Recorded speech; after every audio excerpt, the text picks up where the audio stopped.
आप लोग को एक शादी का छोटा सा एक ललाना गीत गाया जाता है। आप लोग को गाने जा रही हूँ। अगर आप लोग को अच्छा लगे तो लाइक शेयर सब्सक्राइब करिए भैया प्लीज़।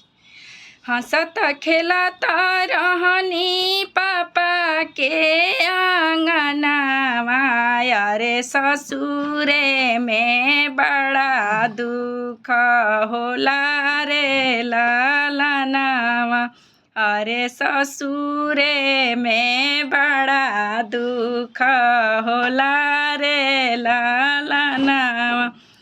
सासु मुखी मारस ननद गरिया वसय रे सैया बोले न बिरही बोल रे ललनवा, अरे सैया बोले न बिरही बोल रे ललनवा।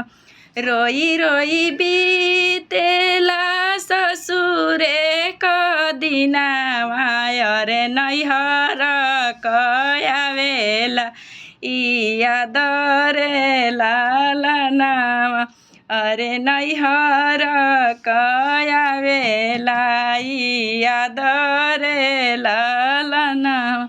हंसत खेलत रहनी भैया के आंगनवा, अरे ससुरे में बड़ा दुख होला रे ललनवा, अरे ससुरे में बड़ा दुख होला रे ललनवा।